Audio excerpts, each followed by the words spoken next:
मैंने आपसे कुछ महीनों पहले कहा था कि 2024 के लोकसभा चुनाव से पहले मोदी सरकार सरकारी कर्मचारियों की पेंशन के मसले को सुलझाने की पूरी कोशिश करेगी। वो सुलझेगा नहीं सुलझेगा ये तो वक्त बताएगा, लेकिन कोशिश, ऐसा मैंने कहा था आपसे। और वो कोशिश अब सतह पर दिखने लगी है। केंद्र सरकार की जो कमेटी है फाइनेंस सेक्रेटरी के चेयरमैनशिप में, जो पेंशन के इस मसले को देख रही है, उसने एक मोटी राय बनाई है। और वो राय ये है कि सरकारी कर्मचारियों के सेवानिवृत्ति के समय जो अंतिम वेतन हो, उस रिटायरमेंट के बाद उसका 40 से 45%, कुछ भी हो सकता है, 40 से लेके 45% तक पेंशन में दिया जाए। यानी अगर आपकी 10,000 रुपया तनख्वाह थी लास्ट सैलरी ड्रॉन, ठीक, तो 4,000 से लेके 4,500 के बीच में कहीं आपकी पेंशन फिक्स हो, ऐसा एक प्रस्ताव सरकार जिस पर गंभीरता से चिंतन मनन कर रही है वो है। पहले जो ओपीएस थी, ओल्ड पेंशन स्कीम, उसमें ये था लास्ट सैलरी ड्रॉन का आधा, यानी 10,000 रुपया तनख्वाह थी आखिरी में, तो 5,000 की पेंशन बन गई। इसमें 4,000 से 4,500, तो यहाँ बहुत कमी नहीं है, 45% और 50% में। लेकिन एक खेल है, और वही खेल विचित्र है। ओल्ड पेंशन स्कीम में पेंशन को डीए से लिंक्ड किया गया था, महंगाई भत्ते से जोड़ा गया था। यानी जैसे जैसे सुरसा बदन बढ़ावा, जैसे जैसे सुरसा ने बदन बढ़ाया है ना तुलसीदास जी के, वैसे जैसे जैसे महंगाई बढ़ेगी, महंगाई भत्ता बढ़ेगा और पेंशनर्स की पेंशन बढ़ती जाएगी। ठीक, इस नए फॉर्मूले पर, जिस पर सरकार अभी चिंतन कर रही है, काम कर रही है, सबसे बड़ा लोचा ही ये है, इसको महंगाई भत्ते से नहीं जोड़ा जाएगा। ऐसा प्रस्ताव अभी तक सरकार के पास यही है। तब इसका अर्थ क्या होगा, सरल भाषा में समझना हो तो, अगर 2024 में आप रिटायर हुए और 10,000 रुपया तनख्वाह थी और 4,500 रुपया आपकी पेंशन बनी, क्या, तो आपको जो पहले महीने की पेंशन मिलेगी 4,500, वही अंतिम मृत्यु से अंतिम महीने तक भी वही मिलेगी।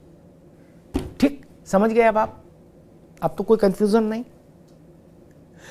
ओल्ड पेंशन स्कीम में ये था कि 4,500 से पेंशन अगर शुरू हुई और आप 70, 75, 80 साल तक ईश्वर की कृपा से जीवन आपको मिला, तो ये जो अगर 80 साल आप जिए तो 20 साल का टेन्योर लगभग पेंशन का रहा। तो पता लगता था जिसने 4,000 से पेंशन शुरू की है, वो 44,000 पे जाके खत्म हुई, क्योंकि महंगाई भत्ता साल में 2 बार उसमें जुड़ता रहता था, डीए। सरकार ने कहा भाई इसमें सूखी पेंशन मिलेगी, रसीली नहीं। ये प्रस्ताव एक है। अब इसमें एक, ये तो हो गई आर्थिक समीक्षा, अब इसका एक राजनीतिक पक्ष समझ लीजिए। राजस्थान और छत्तीसगढ़ में भी चुनाव है इसी वर्ष। वहां पुरानी पेंशन वहां की सरकारों ने बहाल कर दी, तो वहां का कर्मचारी जो 50% पेंशन लास्ट सैलरी ड्रॉन की और पेंशन डीए के साथ लिंक्ड, ये सुविधा जब पाने लगा, तो वो 40% और 45% वाली पेंशन, नॉन डीए वाली पेंशन के प्रस्ताव को क्यों मानेगा?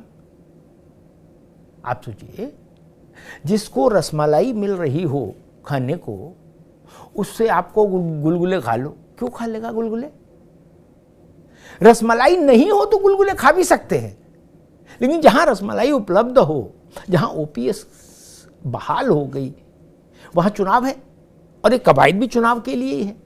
तो वहाँ भारतीय जनता पार्टी के लिए बहुत मुश्किल होगा कि छत्तीसगढ़ और राजस्थान के सरकारी कर्मचारियों को ये समझाना कि आप ज़्यादा लाभ वाली पुरानी पेंशन छोड़कर ये सूखी वाली जो पेंशन की नई स्कीम आई है इसमें आ जाओ, नहीं ना।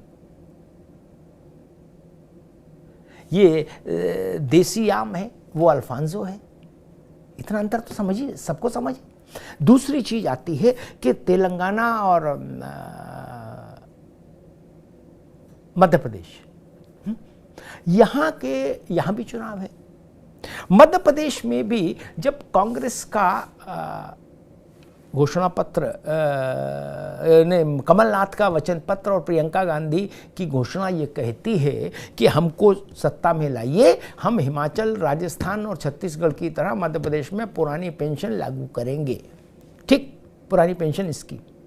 तो यहाँ भी शिवराज जी के लिए ये लगभग नामुमकिन हो जाएगा कि 40% लास्ट अंतिम वेतन का 40% वाली पेंशन सूखी पूरी जिंदगी वाला फार्मूला बेच पाना, नहीं बेच पाएंगे आप। और फार्मूला नहीं बेच पाए तो करने से फिर लाभ क्या, कवायद। ये एक बड़ा पेचीदा मसला है। कोई भी प्रस्ताव जो पेंशन महंगाई से नहीं जुड़े, चाहे वेतन हो और चाहे पेंशन हो, महंगाई दर से अगर नहीं जुड़ा तो कुछ समय बाद वो निरर्थक हो जाता है।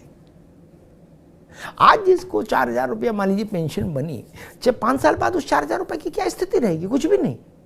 तब वो महंगाई भत्ते से जुड़ी रहे चीज, तब तो वो उसकी उपयोगिता रहती है। ये एक बड़ा मसला है।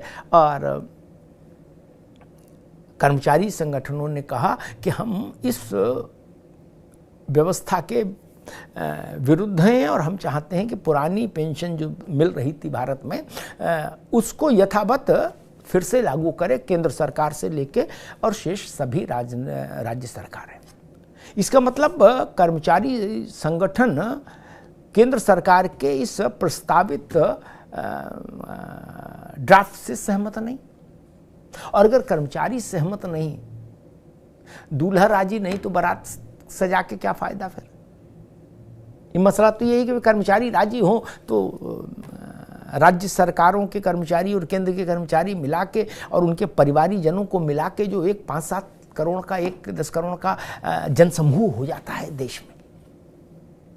और वो लोकसभा के चुनाव में बहुत सारी चीज़ों को प्रभावित करने की स्थिति में है, क्योंकि सरकारी कर्मचारी इन्फ्लुएंसर भी होता है समाज में, चाहे डाकिया से लेके और स्कूल में मास्टर साहब तक, अस्पताल में डॉक्टर साहब और कंपाउंडर तक, वो जनता के साथ संवाद में रहते हैं, तो उनका एक इन्फ्लुएंस भी होता है। इसलिए भी वो राजनीतिक परिघटनाओं को कहीं ना कहीं प्रभावित करते हैं गहरे से।